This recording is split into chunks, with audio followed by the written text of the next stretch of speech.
Hey folks, welcome to another Full Stack Friday.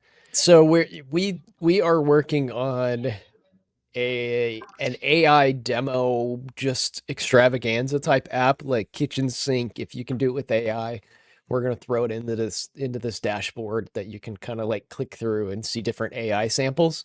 One of the things that we're doing is we're sending images to AI, letting AI pick the primary color from, and then we're going to take that color back and use CSS variables to set the theme of our application.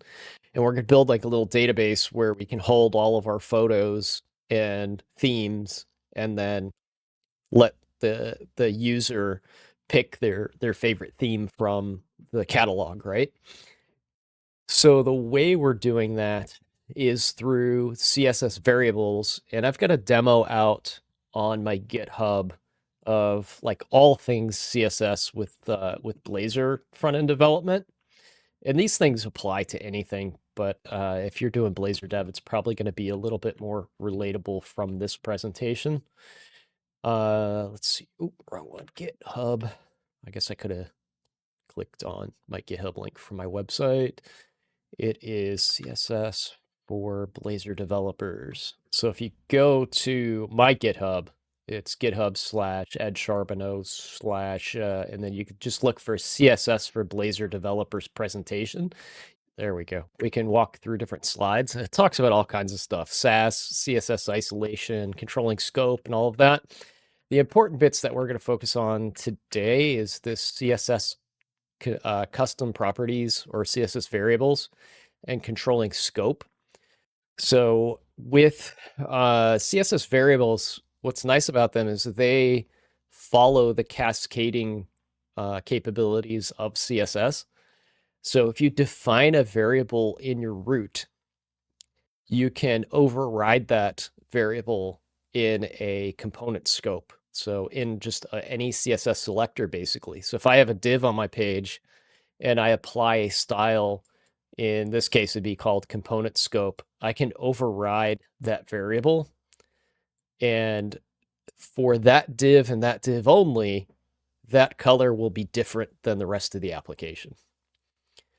And I can even go further and override it at the element level by just passing in a style. And I know like inline styles were frowned upon for the longest time, and the Tailwind brought that back in like a whole different direction. But this is different even. We're going to take a variable and define it as a inline style. And what's different about this is than your normal inline style is anything that uses that variable will now get that color inside of that element. So you can go like really granular with it, or you can control the theme of your entire application with it. So in this demo, I've got where this little bubble here, I can take and change the color of it in real time. So we can make it like a nice hot pink so it stands out there. And I also have a size bound to the element as well. So I'm controlling the color and size in real time. And that's using these CSS variable techniques. And then I can also come in and I've got this theme button down here. I can control like the entire theme of the site using that same principle. And I've got like a high contrast theme. I've got a light and dark theme. I can even auto detect themes. And if I go, let's go back to the light theme. It's probably a little easier to see. We inspect the page. You'll see there's an inline style being injected at the top of the application. So this div contains all the bits, inside of the app, all the views. And if we unpack that just a little bit, see if I can get that to expand here. See, it's just a bunch of inline styles that are nothing but variables. So I've got like app foreground is black, app background is antique white, primary color is denim, and so on. And that overrides all of the theming on the app. If I go back to like dark, those are all the dark variables that get patched in. And then high contrast and so on. So that's what we're going to apply to our app that we're building. But in our case, we're going to get the theme colors from an AI service. So we're going to pass it an image. It's going to give us a color back, and then we're going to generate all of these theme colors and override the theme of the site. Pretty cool. Did I do a pretty good explanation there? You are a whiz with the CSS, my friend. Thank you. Appreciate that, my friend. You know, all this stuff you can kind of gear towards like accessibility and all of that as well. Like I like the high contrast theme that you can add to it. We just added high contrast themes to our Telerik components for desktop development. Nice. Yeah, we've got that nice bright high contrast theme for folks that need that. It's always good to have those capabilities built in. So our app that we're building looks a little bit different right now. This is what it looks like. And we're going to have multiple demos in here. This just happens to be our first one. We have little AI chat, and then we've got our theme chooser. We can select a file, and here, we'll throw this background image up there. And right now it's picking a color, but it's not displaying it. And it should be showing the theme color there, and it's not. It's just showing this green color.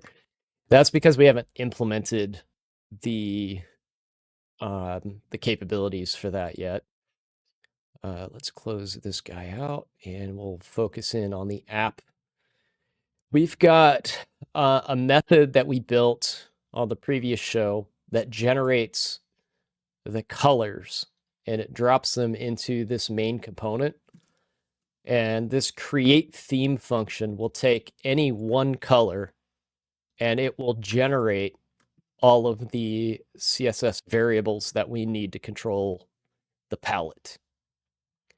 So this essentially builds a palette, and then we can inject that output from create theme anywhere in the app where we want the scope of that theme to change. So right now it is on the overall application, the outermost div of the application. So if I come back here and you got that nice Detroit Lions blue on, we'll do a blue theme, and then we'll refresh the app. There's a question. There's a question in the chat about accessibility and color. I would say no. It's not going to affect the accessibility because the underlying color contrast, the underlying colors are being changed. So if you were to run an audit and the color contrast does work, foreground and background, and if you're building on the web, that should be one of the number one things you're building for is your foreground and your background and color contrast. If you're doing that the right way, it's not going to affect the accessibility. If you're using off-the-wall colors, then yes, but then you really technically don't know what you're doing. So yeah, so for our case, what we're doing is we're using a design, what is it called? Design system. So we're using the Telerik design system, which is free to use, by the way. So if we go over to design system kit, get started, we have all of these design tokens that we can use. And the design tokens allow us to more intelligently interpret these colors into, foreground, background colors that we can have. See, for example, there's a design token that says the background color is whatever, and then there's another design token that says this is the text color you should use. So as long as those two colors have contrast, you should always be okay.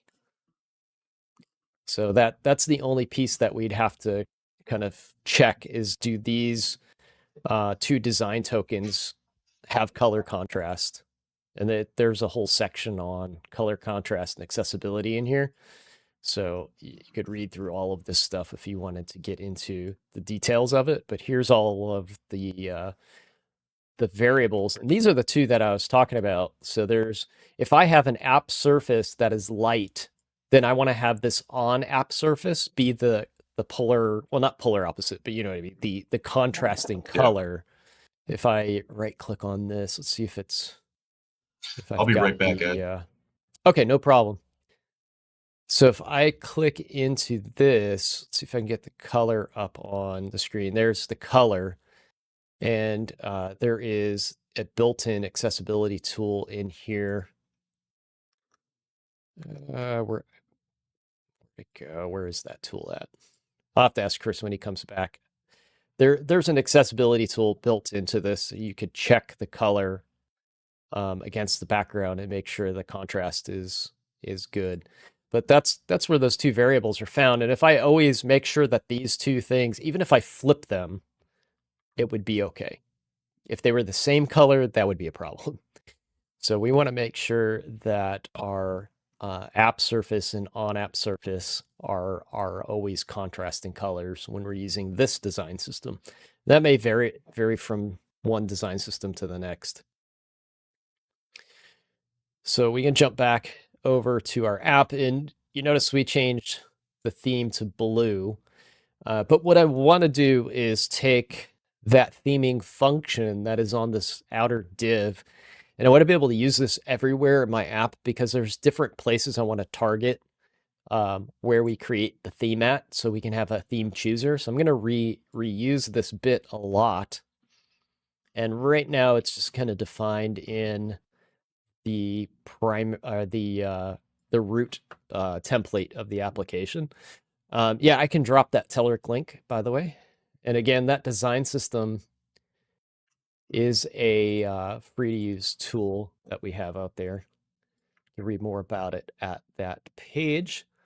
And yeah, there you go. I can see that you're joining from Twitch. There's different parts to this, so you can look through the foundation, themes, CSS utilities. So there's some additional stuff that's similar to like a Tailwind that you can add on to your themes and so on. And then we sell UI components on top of the theme, the design kit. All right. Chris is back. Hey, Chris. I had to re-up on my coffee. Oh, no problem, man. I feel it. I'm like, I barely slept last night. Hotel coffee. Could probably use more coffee myself, but so let's just say we're going to take this this function that I created on an earlier show. We're going to take this out. We need to move this to a more common place where we can access it. Okay. So I'm going to come into the app here. We need like a services folder or something to start organizing these things under.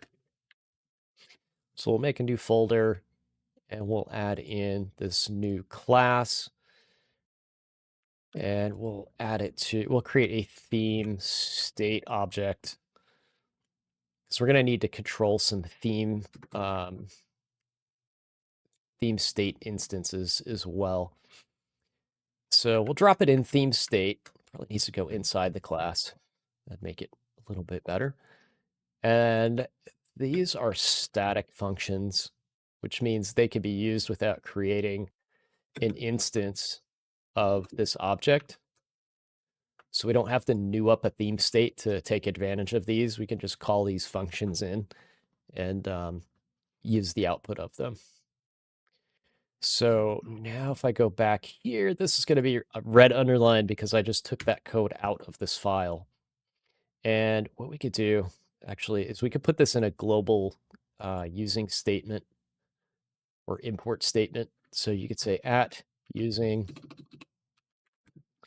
and this is going to be Person Ed's AI Funhouse is the name of the app client services. There we go. That should bring in the namespace for it, and then we can say theme state dot create theme. There we go. Now what I can do is actually move this around, put this in another view. So I'm going to go over to theme chooser, and we'll take a look at theme chooser in the app. So this is our theme chooser page so far. If we upload a file, it gets sent to an AI service. The AI service looks at it, sends back some information. It tags it, which is nice. This one has like tags like text, electronics, screenshot, graphics, computer. It's identified stuff in that image, and it's given us back a placeholder for our palette that is going to represent the colors in that image, but it's not correct. It's hard-coded right now.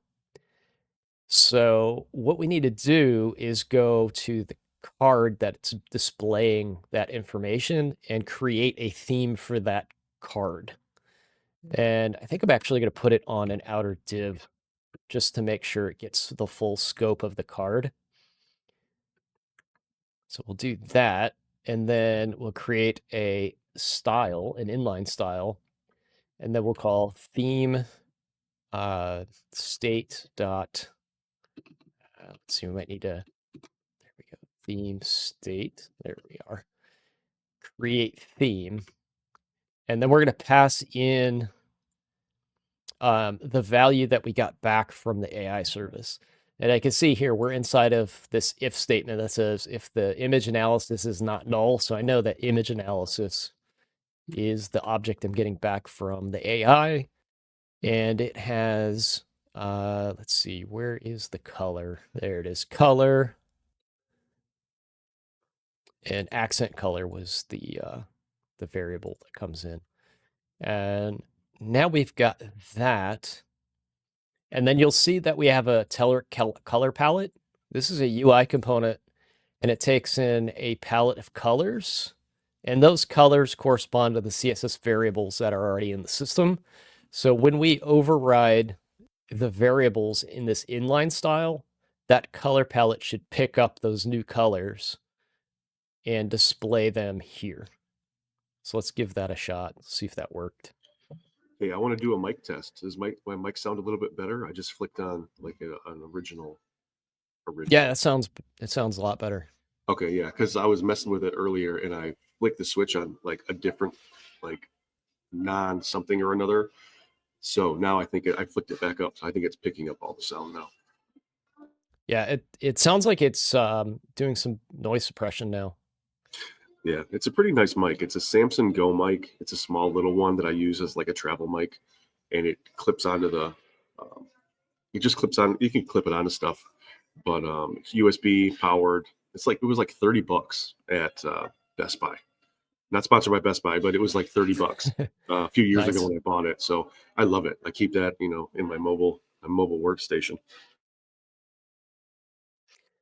So something, either it picked up the primary color is too bright on this, I think, or it's missing. Is it because it's missing a pound symbol? Is that what it is? Something's not right here. There it is. That's what it is. It's missing that hash symbol. So where did that error come from? I think it's in the create theme, maybe. So it brings in the accent color and then it just writes it straight out, but it looks like it needs to be. So we'll do a $ open quotes there, and then we'll throw one of those guys in. This is a string interpolation. This actually works very similar to JavaScript, by the way, where you can write a string out with these curly braces. And I think the only difference is in C# we can use regular quotes. And in JavaScript, it's something like the special, is it the backtick quotes? And use the $ with backtick quotes. But C#, JavaScript, they have a very similar function that's creating a string off of that variable. So we should be able to do that. And I believe that's going to fix that color issue. And we'll try to run that one more time. And then what we should be able to see is every time we upload an image, it'll create a new palette. And then I seem to have possibly broke the theme for the site there. Of course it broke. I think what happened is I used a named color, and then I just appended a hash symbol on top of that. So what I probably need to do is take that hash symbol out of there. It probably doesn't belong here. It needs to go on the calling function instead. So we'll go back over to this one, and then when we grab the accent color and I call create theme, I need to do the string interpolation here. Pound. There we go. And let's see. That it really doesn't like that. It's saying no. Div with no ending match tag, no matching end tag. It does not like me inlining that string for some reason. Try it the old-fashioned way. Let's see, what does create theme take? It takes a string, so why is it not liking my string interpolation here? Pound, open, braces, close braces, end quotes. I must have forgot the end quote last time. Yeah, Mr. Magoo's on top of it.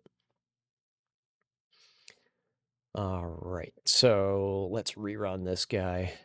I had hot reload working last time we were on stream. So see if I should get that up and running. There we go. So that blue's working, and then we select a file, drop that guy back in. And it's picking up this orange color, I think from the laptop, and created a spectrum palette out of it. Or it's grabbing it from like, I don't know if those are like a sun, but it looked like it was close to that, like the circles. The little electronic doodads that are on the page there. Yeah. Let's try, I've got another folder in here we can go into and grab a bunch of images. So in our www root folder here, I'm going to copy the full path of that. And we'll go back over and select files again. Navigate straight over to that folder. There we go. Now we get a bunch of images. I'm just going to grab this and just throw all of it in there. And I should be able to select all these, and it's going to go through them boop, boop, boop, one at a time. I made a mistake again. It should have output all those to individual cards, but apparently it's not creating a an array of cards. It just overwrote the card. So we're doing an upload. We're getting the image analysis. It's only getting one. So I need to create like an array here. I need to create an array of image analysis and append to that array. I kept replacing it instead. So let's try that. We'll do this and say, let's get an array of an image analysis. And then we should probably new this up to an empty array. Otherwise, we're going to throw an exception if we try to add something to a null array. And then instead of saying equals, we'll say add. Oh, yeah, it's not a list. We can't just arbitrarily add to it. Let's make it a list of image analysis instead. And since we're giving it an empty opening here, then we don't need to declare that as nullable anymore. And we'll say add, and then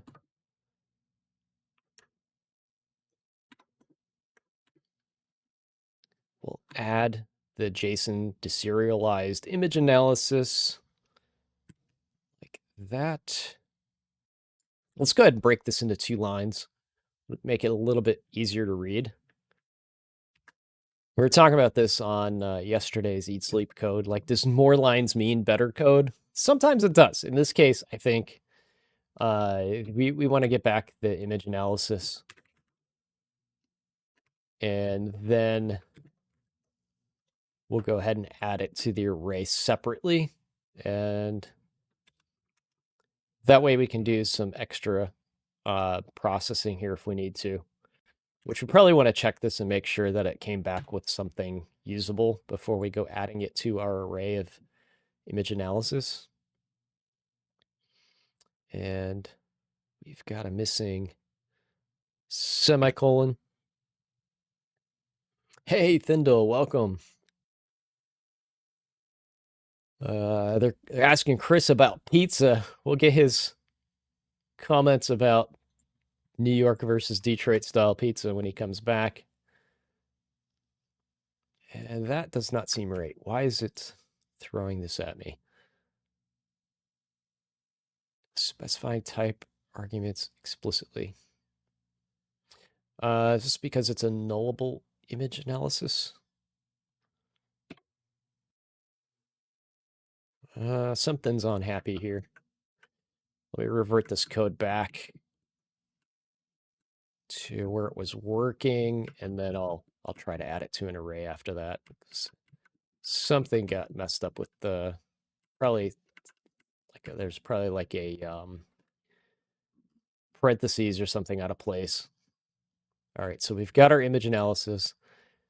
Let's turn this into an array.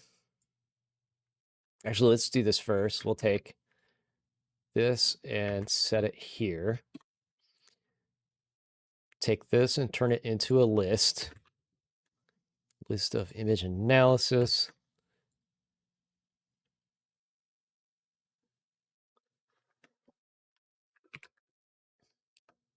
We'll just call this images. That may have been where the issue was before.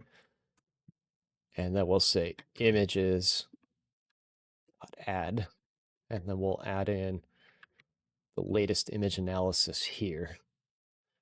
And we'll put a little wrapper around this guy, because this green underscore is complaining that the image analysis could have came back null. So we'll say if image analysis is not null, then we'll go ahead and add that to the array.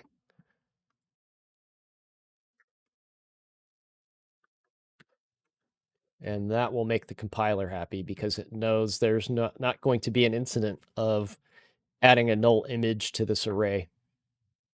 And then we should probably new up the array to make sure it's not null before we go adding things to it. And now we should be able to get more than one image packed into our view. And there's already a for. Is there not a for each? No. Okay, that made a mess. What did we break up here? So the style of the h1 tag, this was just for demo's sake. So we're going to take that bit of code out. And what is this complaining about? Missing tag. Yeah, it's missing an end bracket. So we're just going to say theme chooser there. And then this needs a an iterator around it. So we'll say for each. Come on, generate the code for me. For each tab. There we go. For each image in images. And then we can move this statement up. We don't actually need this null check anymore, because we verified that before we added the item to the collection. So we can rip that out. And then we just need to go in here and change instances of image analysis back to image, because that's what our iterator says. And we've corrected all of that. I don't see any more errors. I think we could run this again.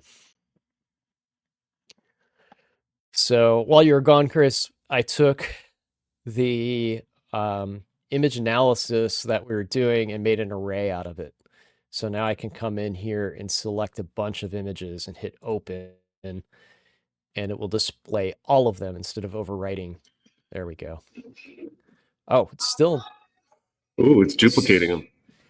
Yeah, that's bad. That's not what I intended. File name is static. So there's one instance of file name. This should actually be coming from, I don't think that's part of the image analysis. This code can go away. I don't need all those comments. There's one. So there's an array of the image analysis, but there's only a string of the file name coming back. So that didn't get added anywhere. What does image analysis have in it? It doesn't have our file name, does it? Categories, adult color, image type, tags, description, faces, objects, brands, and ID. The file name is not part of this. So we need to create another class to hold both the file name and the image analysis part of it. So let's do that next, I guess. Let's go in and add, trying to think where this could go. Probably under models would be the best place for it. And then I might reorganize these things later. We need another class. Let's call it, it's going to be a theme card, theme swatch. It's called a theme swatch. And that theme swatch will have the a property that is an image analysis.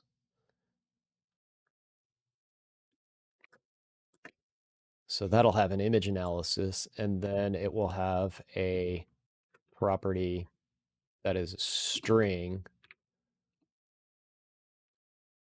and that will have the file name. Let's see. These need to have so these green underscores, these are, this is part of C#.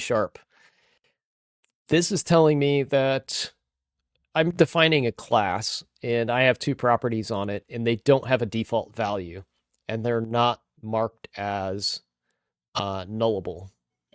Okay, I got a joke. I got a joke for you real quick because you just sparked something for me. Sure. You ready?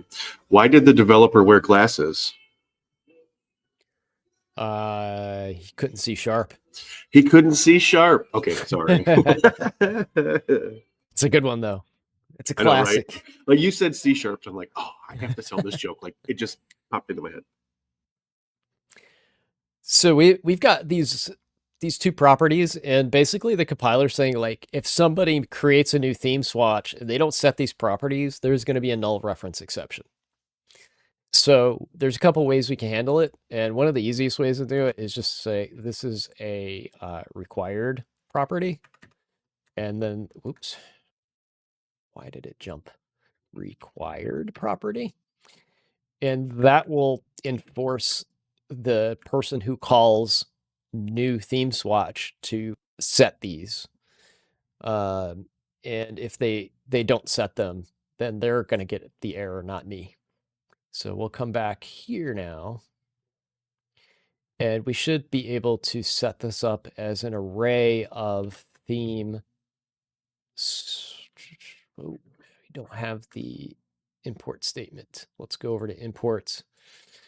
And we'll say using Person adds AI Funhouse, client, models. Now we should be able to use it. So this is going to be an array of theme swatch.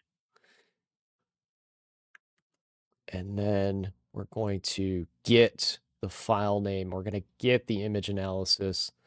And then if it's not null, we'll create a new, or we can inline this one. We'll just say this is going to be a new theme swatch. And I think the compiler at this point should be able to understand. Is it gonna do it? Come on, it can figure this out on its own. There it goes. File name equals let's see here. File name and the image analysis is going to be equal to under our lowercase image analysis. and we'll add that into the collection instead. This can actually go away, and then we'll stay string file name there. Then we need to fix what we broke.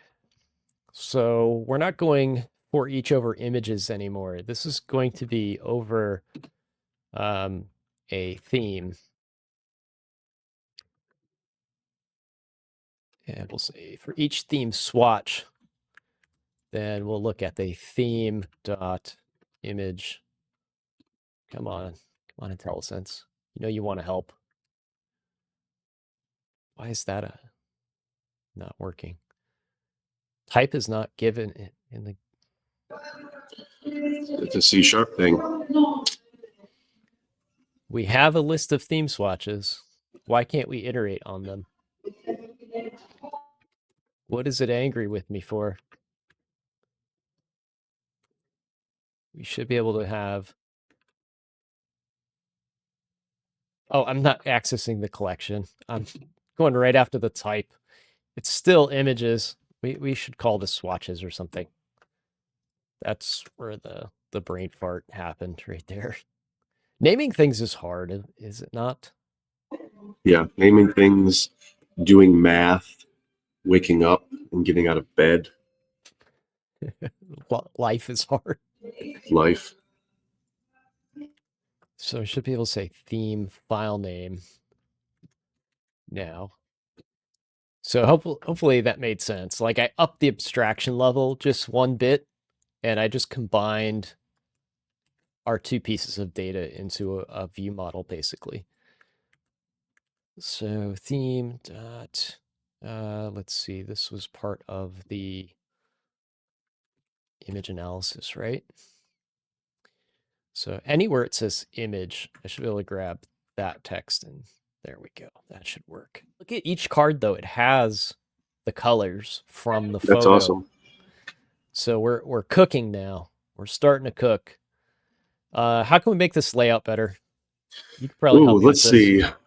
Well, I think Kendo has like a grid or a flex component, right? So maybe we could flex them across the page. We could use our CSS utilities, which is very Tailwindy. If you like Tailwind, we can get into that. Or we could just write. We could just write some code. Oh, we could just write some code. We could just put a wrapper around it, display flex, grid template columns for what FR maybe? I haven't written CSS in a minute. Theme cards. So we've got theme cards here, and I know you're doing all the AI droplets stuff now. You're gonna pretend like you don't know CSS. Come on. I've been doing so much JavaScripty, Mongo databasey things lately. Ugh. I don't know if I have a CSS file yet. Oh, common, that's where I put it. We have a reset. Did I really write not a line of CSS yet? Oh boy. So we'll do this the Blazor way then. I'll take and create we'll go under pages here. Let's see, do I have this? Yeah, I do. Create an isolated CSS file. So I just clicked on a menu that let me drop a CSS file that is scoped to the component. So this CSS won't go anywhere but this component. It's only applied here. Theme. I like Marcus's idea. We'll just use tables. Let's just build it out with tables. And then I'm going to check and see. Okay, hot reload on file save. That's what I need enabled.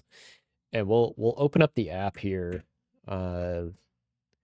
like this and collapse that down. And this should live reload now. I hit, I don't want to take those off, but we'll just keep it in that view. How does it know? Like, did you see that? The magic of it was auto-completing it. Copilot. Yeah, dude. Theme cards. Display flex, wrap, justify center. Let's try what it said.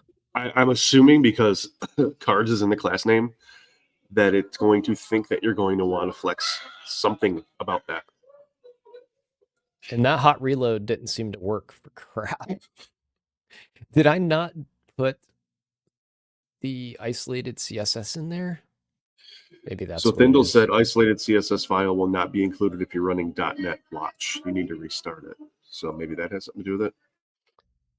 That, and I don't know if it's in the actual like head of the page yet. So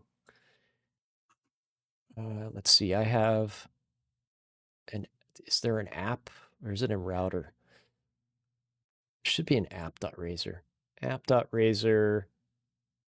No, I haven't. Nope, that's not it. Common reset. I don't see an isolated CSS file in here.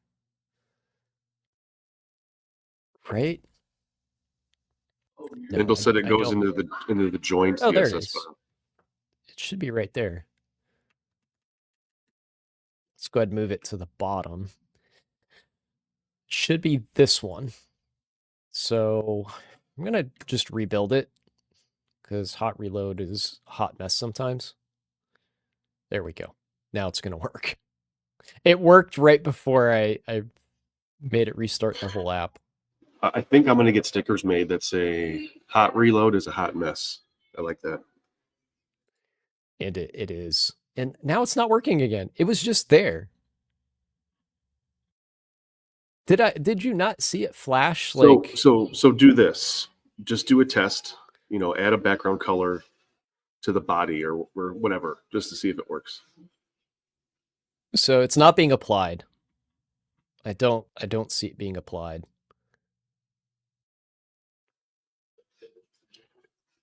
So we can go here and then we can right click on this and see what's in the file.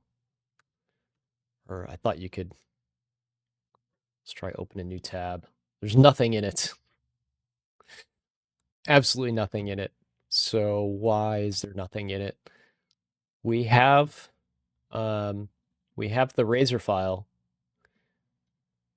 Let's do a clean and a rebuild. This is where like tooling can be a pain. Relying on tooling to compile these things is an issue. Theme, and then let's just do like 2 of them or 3 of them or something. Make it quick. No, it's still not there. It's cached. It could be cached. Let's try that. Let's do inspect, empty cache, and hard reset. And then we have to drop files in again. Come on. That it was cache. Who said that? Thindle. Yep. That was it. That's like web development 101, like check your cache, right? Yeah, always flush the cache. We got this. It's kind of ugly. You can add a gap in there. Yeah, let's do that. That's a good idea, man. Pretty sure you can put it on the parent. So yeah, since we're not using grid, just do. I think you just do gap. Yeah, gap is universal. It works on grid and flex, and we could do like 1 rem or something and see how that looks. And then, come on, hot reload. Are you serious? No, it did. It did. I seen it. It oh, there it goes. The gap. Okay. Yeah, it split the gap when you saved it. We probably need a little margin on that too, right? Yeah, you could do like a margin top of 20 pixels.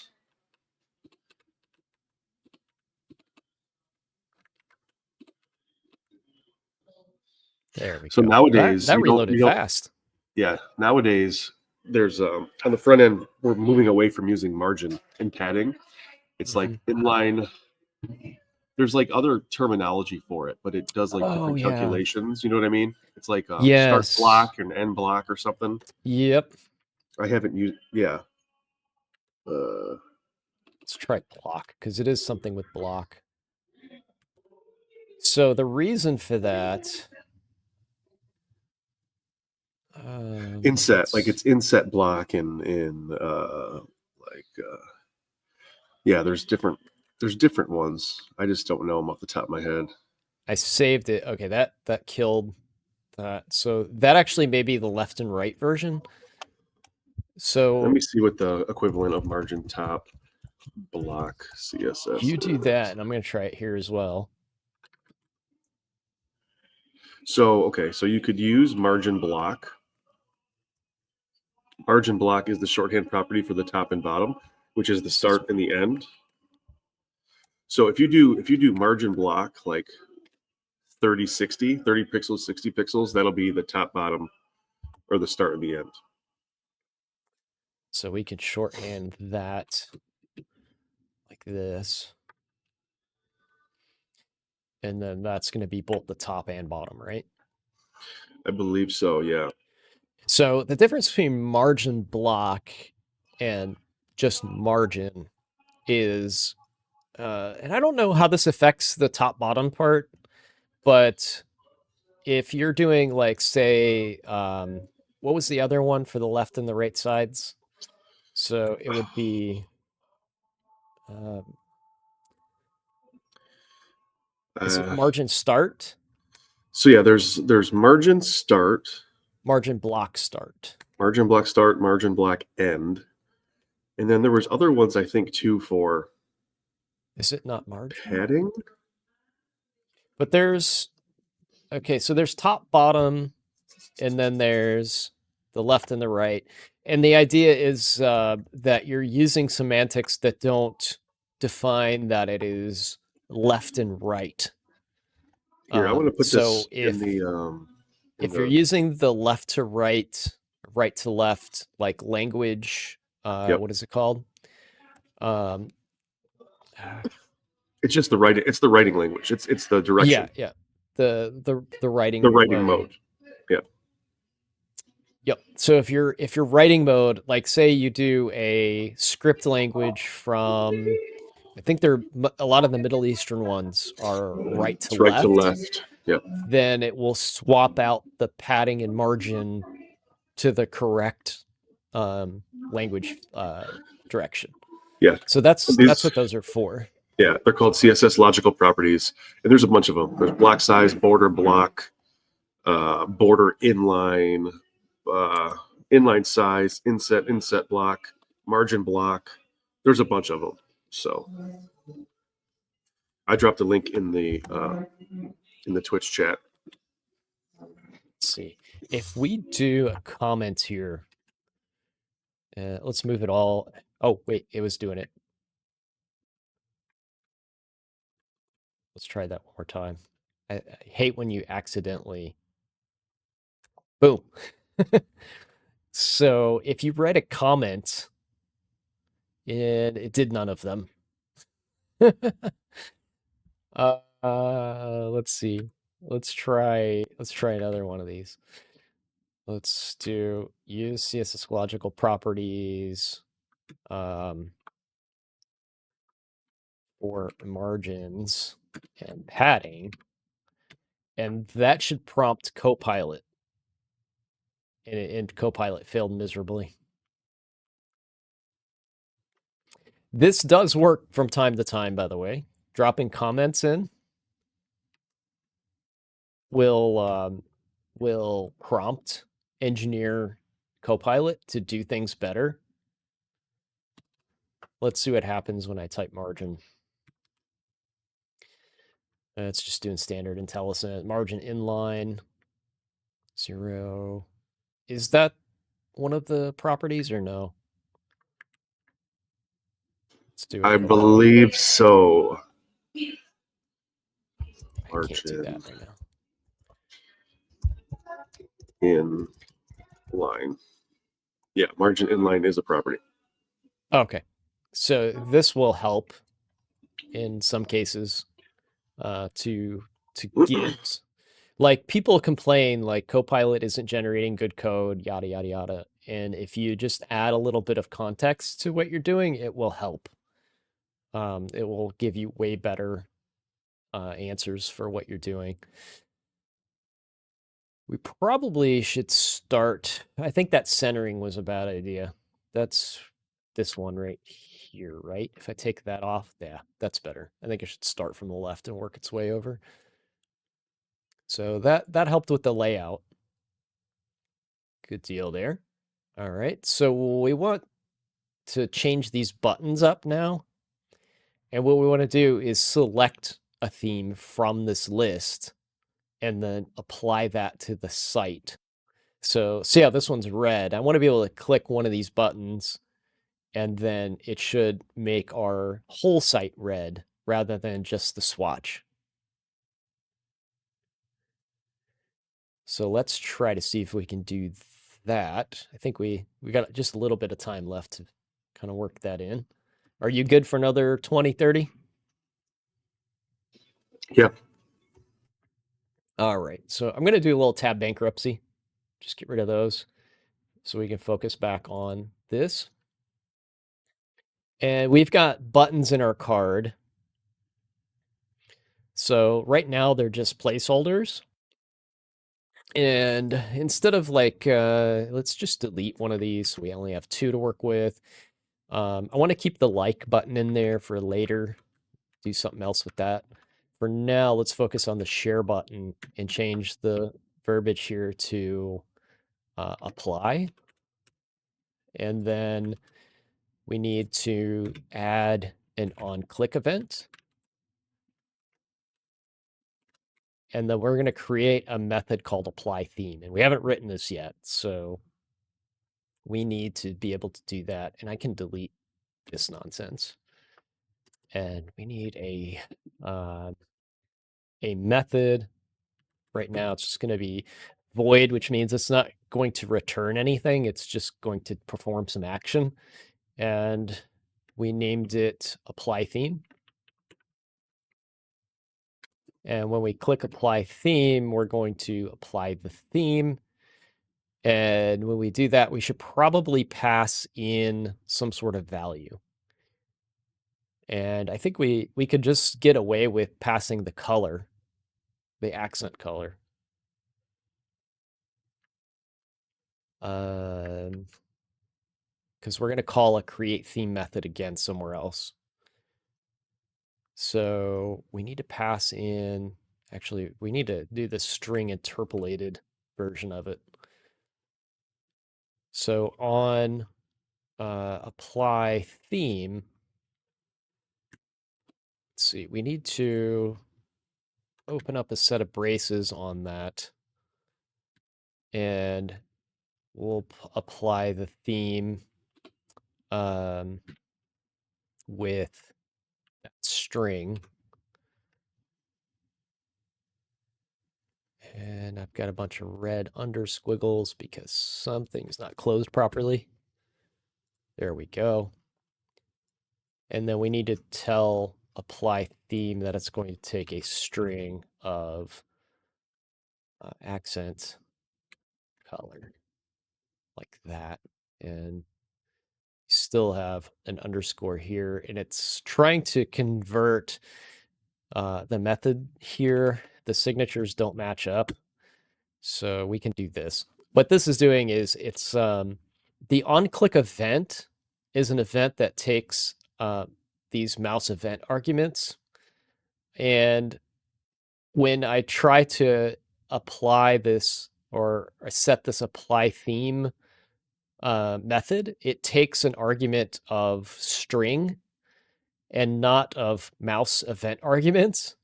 So the compiler's like, I don't know how to run that function. Like the arguments don't match. Like I'm getting mouse arguments, but you want me to pass a color string argument.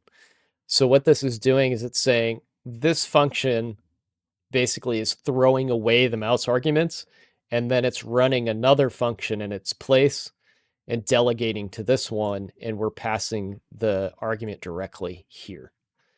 So that patches that in, and it makes the compiler happy. And now we can call this method, and we don't have anything to do yet. We need to bubble up the theme change to the outer component. So this is a component that's being rendered inside of the layout. The layout needs to be made aware that we're trying to make a call to it. So we're going to have to create something in this theme state class and then pass this theme state class around. So we need another function in here. And it actually was trying to autocomplete it.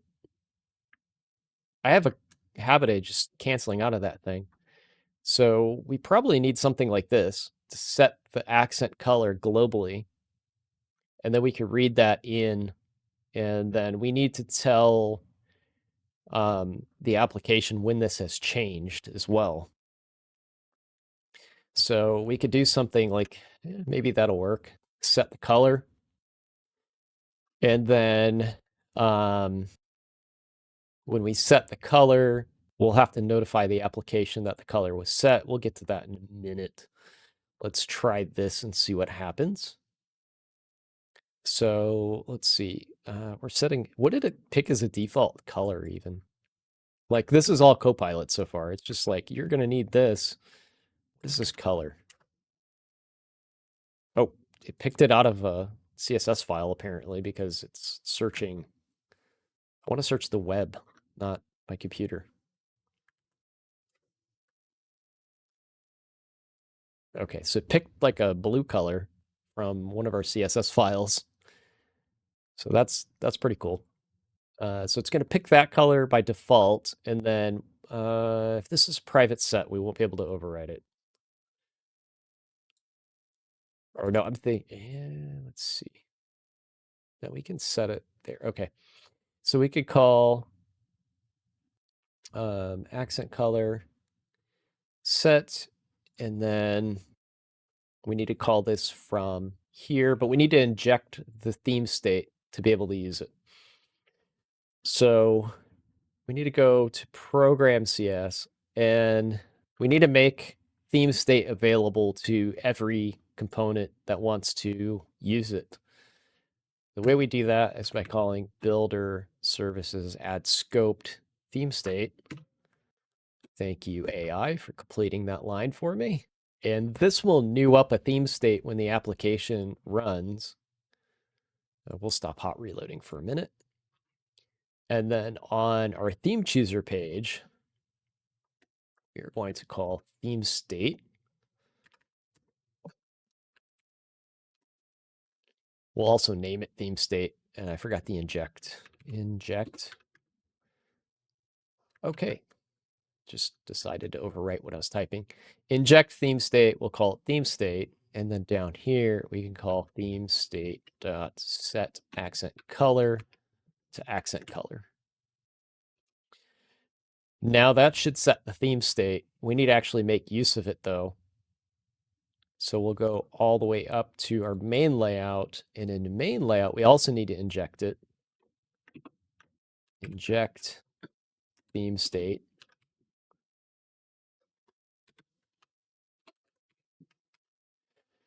So the reason we have to do this is the child component doesn't have any way to communicate outside of itself. It can communicate with components that exist within it, but it can't say anything up to its parents. So to communicate with the parent components, we have to use some other state management tool. This is one of the easiest ways to do it. Just create an object and throw some values into it.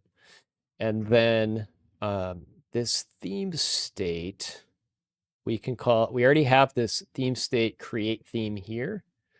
So we should be able to just call that on theme state dot accent color. Whoops, got the wrong version. I want the instance of theme state accent color. So that should apply at least the default color so far. So this should be blue when we boot it up. So there we go. The app is blue. So it's got the theme state color applied to it. We'll go ahead and this one's red. I'll select that one. So we have a red color. And then I should be able to click apply down here. And it should have changed to the theme state, but notice I had to click on a different page for that to get accepted. Did you see that? So Yeah. run that again. So rerun it one more time just for folks that are watching to see if you caught that. If I come down to here and I click apply, nothing happened. But now I'm going to go navigate to another page and boom, everything just changed to that new theme. So what's happening here is the click that I did on the card, which we'll have to make these cards more persistent so I don't have to keep pinging the AI to generate these. When I click apply, the application doesn't know that the state changed in theme state, and it doesn't have any reason to rerun this method here that sets the accent color for the entire app. The variable changed, but it wasn't applied to the UI. The UI didn't update itself. It has no knowledge of the event that took place when I click the button because it's happening in another component. So I need to be able to signal up to this component that's consuming this theme state. So the root component here needs to kind of subscribe to something. So we need to come back to the theme state class, and then above set color here, I'm going to create an event, and we'll say that this is public event action on, we'll call it on accent color change. Let's say changed. And when this on accent color is changed, this needs to be nullable. When that accent color is changed, we'll go ahead and invoke this event. So we can do an on accent color changed invoke here. Now when set accent color is triggered, it will invoke this event. And what we can do now is we can go back to the main layout. And when the main layout is created, we'll override its startup behavior. So we'll say override on initialized. And when on initialized runs, we'll say state, what's it called? Theme state dot on color accent changed. We need to pass something in here that will trigger an update of the UI. So we'll say this is equals because it's an event, and we'll just say state has changed here. State has changed is a component method that when it runs, it will tell the component to re-render. So when we call theme state and we pass it a set accent color, then set accent color will invoke whatever method we assigned. And in this case, we assigned the state has changed method, which will cause the whole app to re-render. So we should be able to get that change. Probably set, yeah. So Mr. Magoo spotted an error already. I'm calling it in the wrong place. It needs to be swapped here. We need to set the color before we call accent color change. Otherwise, we're not going to pick up that change. Good catch there.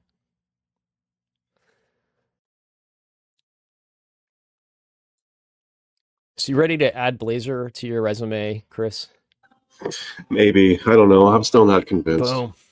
Look at that. It worked. That is cool, though. If you know where to look in Blazor, like, it's really easy to use. So if you learn the fundamental stuff, like, you can get moving really quickly with it. That's one of the things I like about it. So that might be a little tricky for somebody that's new learning Blazor to know how to wire that section of the app up. But once you learn that, part of the framework, everything else just starts to come really easy. So now we've got these themes that let's grab a bunch again. We'll hit open and look at that nice layout there. We've got this nice blue theme. We can click on that and notice like we're getting all of our UI elements changing. This is pretty slick. Again, we need to cache that theme thing somewhere, or the cards somewhere, so we don't have to keep loading them manually like this. We need like a database next time. Do you want to build a database next time, Chris? Let's do it, but let's not do a relational database. Let's do a object database. Ooh, okay. Yeah. Throw a curveball. What object database do you have in mind? Mongo. Let's use MongoDB. MongoDB. I have to see what SDKs are available for .NET, so we don't have to reinvent the wheel. We should probably add a primary color to these buttons as well. Let's see if we can hot reload that in real quick. That'll just make this look prettier. So right now, this is on fill mode flat. Let's do solid. And then it doesn't have any theme colors. So we'll say theme color equals theme constraint dot. This is a button. And we want the theme color of primary. And that should pull in like one of our accent colors. We'll save that and boom. Look at all the button colors. That looks a lot more colorful, right? Yeah, I dig that. So now we can apply any of these colors, and you can see over here, we're getting that update. So this is working out pretty well. I like it. We're doing this Blazor calendar. It's like an advent calendar type of thing. And every day there's like a new snippet of Blazor to learn something about Blazor. And I wrote a thing that's going to be on the calendar here. Let me click here. It'll just take me to. So these all run right in the browser.